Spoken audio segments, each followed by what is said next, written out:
Arnaud Duhem, bonjour. Bonjour Quentin. Alors, confiez-moi s'il vous plaît un détail qui vous agace profondément lorsque vous déjeunez en tête-à-tête avec quelqu'un, que ce soit un ami ou une relation professionnelle, un truc vraiment que vous ne supportez pas, que vous ne tolérez pas d'ailleurs. Que la personne avec qui je déjeune ou je dîne ne soit pas particulièrement attentive au moment qu'on partage. Donc, Oui.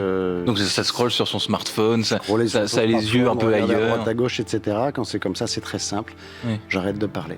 Parce que quand vous êtes à table, que ce soit avec une relation professionnelle ou personnelle, vous souhaitez que ce soit intense, quoi, qu'il se passe quelque chose. Déjà, personne nous oblige à déjeuner ou à dîner, ou en tout cas rarement vrai, avec des gens qu'on n'aime pas ou qu'on n'apprécie pas. Donc le point de départ est là. Après, effectivement, j'apprécie qu'on soit... la table, c'est sérieux. Voilà, c'est un moment sacré, le déjeuner.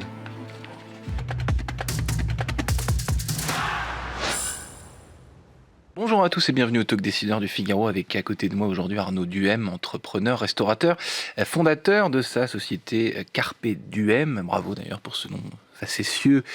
Votre tout premier job, Arnaud Duhem, il y a déjà quelques années. Est-ce que vous vous en souvenez? Où étiez-vous? Que faisiez-vous? Plus que jamais, oui. Moi, j'ai commencé comme commis de restaurant à Toulouse, après 4 ans d'école hôtelière, dans un restaurant qui s'appelait Vanel, qui était un restaurant étoilé. Voilà, donc j'étais... Premier job à Toulouse? Ouais. Par hasard ou vous êtes de la région? Non, j'ai grandi là-bas.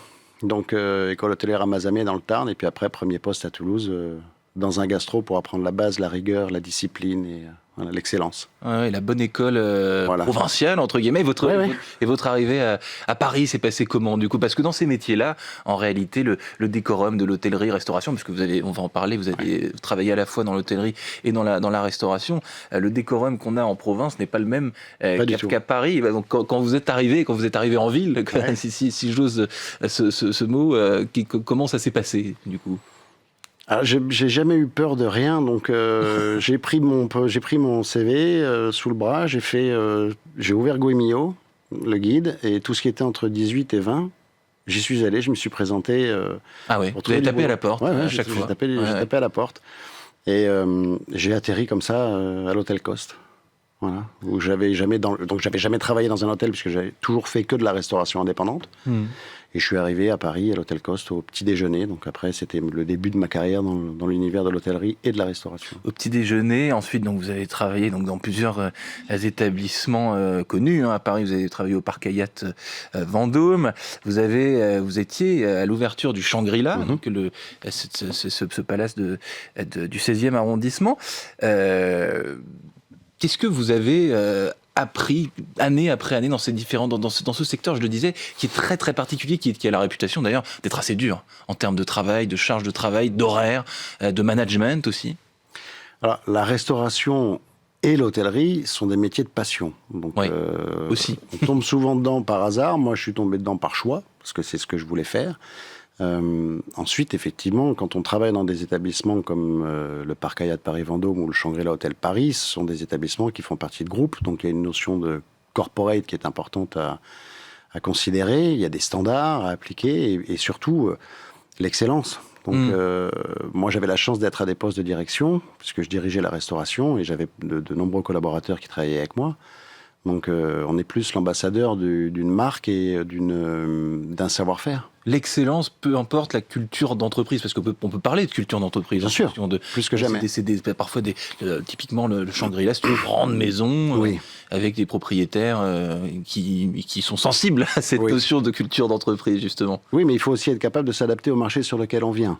Et en l'occurrence, le Parc Hyatt donc Hyatt est un groupe américain. Et le Shangri-La, qui est un groupe chinois, doivent s'adapter malgré tout au marché parisien, qui est quand même très particulier, comme dans toutes les grandes capitales, mais à Paris peut-être un peu plus qu'ailleurs. On a parlé d'établissement, on va parler on va name dropper, comme on dit certaines personnes. Vous avez travaillé pour Alain Ducasse pendant 5 ans. Alain Ducasse, que évidemment tout le monde connaît. Qu'est-ce que ça vous a appris de le côtoyer? Qu'est-ce qu'il vous a appris personnellement? Parce que vous avez une histoire de recrutement assez particulière avec ce monsieur.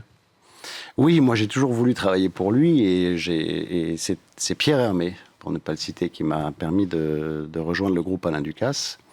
Et j'ai appris avec Monsieur Ducasse que rien n'est impossible. Et j'ai appris plus que jamais l'excellence et la rigueur et la régularité. Voilà. Vous direz que c'est le maestro de la rigueur et de l'excellence, justement. Oui, ça c'en est un, oui, et pas des moindres. Ouais. Parce que forcément, quand on arrive à ce niveau d'excellence avec autant d'étoiles, autant de restaurants sur les 5 continents et autant de collaborateurs, c'est pas par hasard, c'est pas sans rigueur ni excellence. Voilà. Alors aujourd'hui, donc Arnaud Duhem, vous êtes propriétaire du restaurant Les Petits Parisiens, donc c'est dans le 14e arrondissement de Paris. Oui. Alors qui était au début des années 90 le premier restaurant du tout jeune chef Yves Cantbord, qui s'appelait La Régalade. Donc il y a un héritage autour de ce Plus que jamais, oui. Il y a un héritage qu'il faut faire vivre.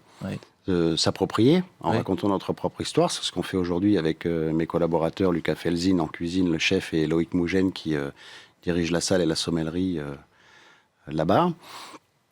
Mais il faut effectivement tenir compte de l'histoire de cette maison parce qu'il y a bien des chefs et des générations de clients aussi qui sont passés et on reçoit encore certains clients. Qui étaient venus en 92, je crois. Qui me disent, ça fait quelques années que je ne suis pas venu depuis Cantbord. Je dis oui, donc ça fait 20 ans hors taxe. que vous n'êtes pas venu.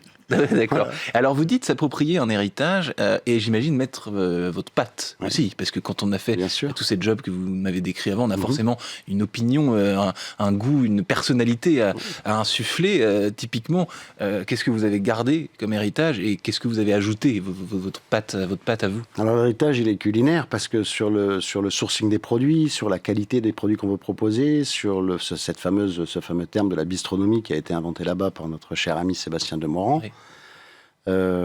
Ça c'est l'ADN de la maison, c'est la colonne vertébrale. Donc le restaurant bistronomique, c'est toujours ça colle à la. C'est une bistronomie qu'on s'est appropriée, donc avec certains codes qui sont différents de ceux que Yves avait mis en place et que ses successeurs aussi, comme Bruno Doucet, ont pu faire perdurer.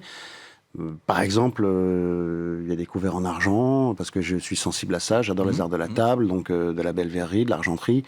Mais parce que ma vision de la restauration, on peut être un bistrot comme un restaurant étoilé. Le plus important, c'est d'être sincère, généreux et finalement de garder une certaine simplicité. Donc les fastes et le décorum m'importent peu. Ce qui importe, c'est la manière dont on va incarner la maison et accueillir les gens. Et vous avez cité plusieurs fois le mot excellence, là aussi, si vous êtes sensible à ça dans votre propre... Oui, moi, il y a plusieurs termes, plusieurs mots auxquels je suis très attaché. L'excellence en fait partie, et le raffinement aussi. Alors, vous disiez, c'est ici qu'est née la bistronomie, donc Sébastien Demorand l'a inventé, si je puis dire. Là-bas, aujourd'hui, il y a pléthore d'offres de restauration, il y a beaucoup de restaurants à Paris. Qu'est-ce que le vôtre a de particulier si on doit pousser la porte de votre restaurant? Vous disiez tout à l'heure, quand on vient chez moi, on sait où on va, et pour cause. Vous avez raconté l'histoire de votre adresse, mais qu'est-ce qui se passe chez vous qui se passe pas ailleurs, finalement, au-delà de cet héritage que vous venez de décrire? Il y a une atmosphère dans cette maison qui a une histoire déjà, d'une part, qui est incarnée aussi, parce que Lucas en cuisine a une vraie signature culinaire, et une vraie identité, et qui est prolongée par la passion qu'on met à transmettre ça à nos clients, avec Loïc en salle et mes collaborateurs en salle. Loïc est passionné par le vin, les produits, et aujourd'hui, on est plus que jamais très attaché au sourcing qu'on va faire des produits qu'on va proposer, à l'histoire des gens qui élèvent les veaux de chez Gabi Gauthier qu'on achète, le fin gras du Mézin qu'on propose pendant la saison du mois de février au mois de mai. Voilà, ça c'est des choses qui sont des particularités du restaurant, et le fin gras, on est 4 restaurants à le faire à Paris. La saison, c'est important. C'est primordial. C'est pas important. C'est fondamental. Voilà. Ça vous dérogez pas à ça non plus? Jamais. À chaque saison, sa cuisine, et c'est comme ça. C'est-à-dire que la carte change combien de fois par an? La carte change, on va faire en tout dans l'année entre 5 et 6 cartes. On change des plats, elle ne change pas intégralement du jour au lendemain parce que c'est beaucoup trop de travail et de mise en place, et que c'est se mettre sous risque aussi, d'une certaine manière. Donc on va renouveler des plats. Globalement, on change un plat, une entrée, un plat toutes les 3 semaines.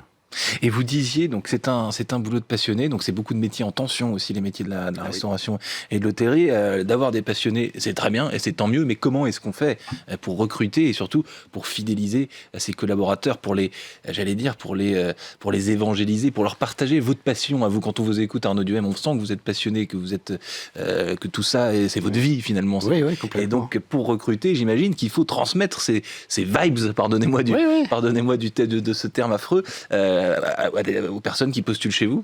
faut que ça matche. Alors déjà, quand on commence à être pas connu, parce que c'est pas notre cas, il faut pas se prendre pour ce qu'on n'est pas, mais quand on défend des valeurs, souvent on attire des candidats qui partagent ces mêmes valeurs et certaines valeurs avec nous. Donc ça nous donne l'opportunité de leur transmettre ce qu'on sait. Et puis après, il y a un cadre de travail.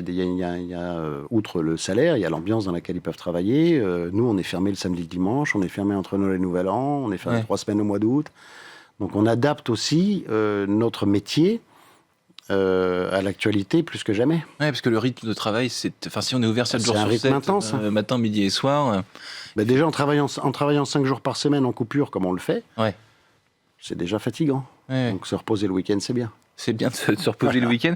Je vais vous dire peut-être un gros mot, Arnaud Duhem, le terme de tendance, le terme de mode appliqué à la restauration. Est-ce que ça vous parle, ça? Parce qu'on voit à Paris des modes et des tendances, que ce soit en vitrine, que ce soit sur les cartes, que ce soit en déco. Il y a des modes, c'est cyclique, tout ça est cyclique, que ce soit dans l'assiette ou autour de l'assiette. Carte blanche, qu'est-ce que ça vous inspire, vous? Ça ne m'émeut pas du tout. Ça m'inspire pas grand-chose parce que je suis attentif aux tendances, parce que c'est nécessaire, et avec ma casquette de consultant... C'est ça, c'est votre métier aussi, c'est votre deuxième vie professionnelle, vous êtes consultant pour les... Il faut que je sois... oui, parce que Carpe Diem, c'est une agence de conseil en restauration et en hôtellerie. Donc il faut être au courant de ce qui se passe et des tendances. Pour autant, chez moi, je crois profondément aux valeurs intemporelles.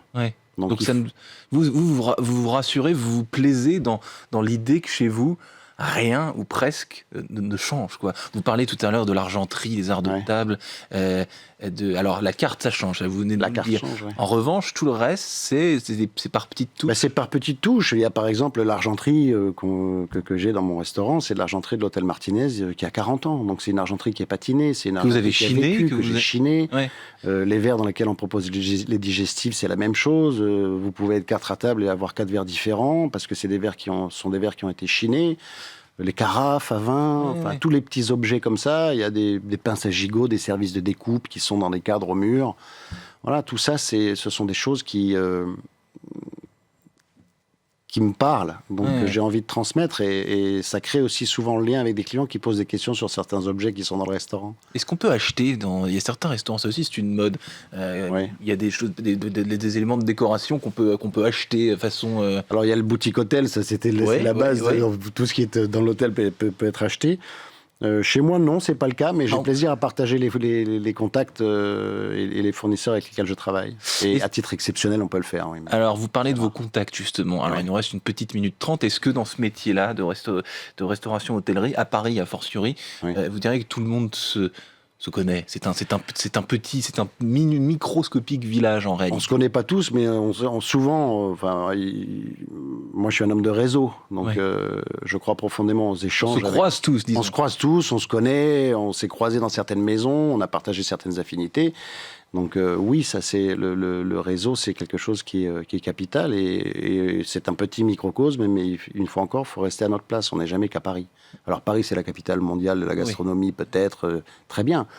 Mais il y a beaucoup de gens qui font bien en province aussi. Il ne faut pas les oublier. Et on n'a pas parlé de l'endroit où vous êtes. Vous êtes dans le 14e, vous êtes pas loin de la porte d'Orléans. Avenue Jean Moulin. Donc il y a à la fois un côté vie de quartier et un côté business. Il y a quelques entreprises autour. Donc je me dis que la clientèle est très, très éclectique. On a une clientèle effectivement très éclectique, avec un bon mix entre le déjeuner et le dîner, et des déjeuners d'affaires, et qui sont des clients réguliers, et des gens qui viennent aussi au dîner.